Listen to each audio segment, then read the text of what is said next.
Monsieur Benoît pour le groupe Union Merci. Attendez, des démocrates indépendants. Je suis désolée, je vais dire tous les noms en entier. Oui, l'UDI, vous donc avez raison, ça va madame. ralentir un petit peu nos travaux. Mais Merci, voilà, madame la merci. présidente.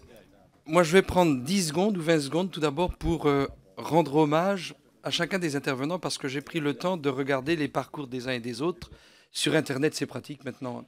Alors que l'on soit tout jeune, là, un jeune gamin né en 71, ou que l'on soit un doyen comme monsieur Tribouillard, je voudrais, moi, vous rendre hommage en tant que modeste élu et citoyen et dire qu'on est bien heureux en France d'avoir des personnalités comme vous qui faites du développement depuis très longtemps, parfois de manière plus récente, et qui créent de la richesse. Si vous êtes ici, Antoine Herth du groupe Les Républicains l'évoquait tout à l'heure, c'est pour parler bien sûr du luxe, d'économie, mais aussi d'emploi. Et moi, il y a un sujet qui me préoccupe. Je suis élu dans un des bassins les plus importants en termes d'emploi industriel. Je suis à Fougères, en Ille-et-Vilaine. Et on a encore, à l'heure qu'il est, 40% d'emplois industriels, ce qui est précieux. Ma première question est la suivante. Nous avons vécu, il y a une cinquantaine d'années, la désindustrialisation des pays du nord de l'Europe.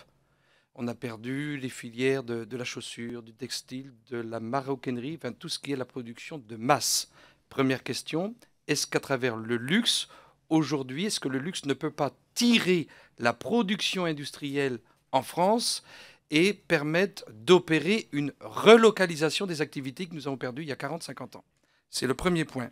Le deuxième sujet, vous l'avez évoqué, Madame la Présidente, Madame Pinet-Cuoc, vous l'avez évoqué à travers la gestion prévisionnelle des emplois et des compétences. Donc moi, je voudrais évoquer la relation entre les donneurs d'ordre. Alors vous, souvent, vous produisez en interne. Vous avez la marque, la signature, mais vous avez aussi les sites de production. Mais en France, on a aussi un certain nombre de marques de signatures de luxe qui travaillent avec des partenaires, des opérateurs locaux. Quelle est la nature des relations? Je sais qu'elle est bonne puisque j'ai pris la précaution dans mon territoire d'interroger des directeurs donc, de sites de production. Mais comment on peut faire évoluer ces relations et notamment tout ce qui permettrait d'élever les emplois, les qualifications, les compétences dans les territoires, ce qu'on appelle les gestions prévisionnelles d'emploi et des compétences en territoire. Le troisième point, eh bien, il va faire écho à monsieur Jean Casgrain, tout ce qui tourne autour de la réglementation et des normes. On a un gouvernement, et là, je pense qu'il a raison, le gouvernement précédent le souhaitait aussi, travailler sur la simplification, puisque nous sommes, enfin moi, nous à l'UDI, nous sommes pro-européens, des partisans de la construction européenne. L'Europe devrait nous aider.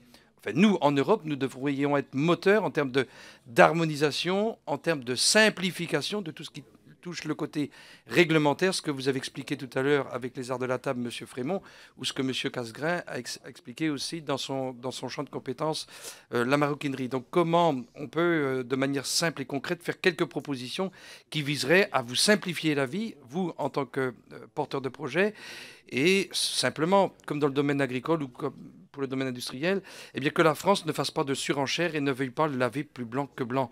C'est un peu un vœu pieux, mais je pense que c'est quelque chose de précieux qui m'importe. Merci. Merci, Monsieur Benoît.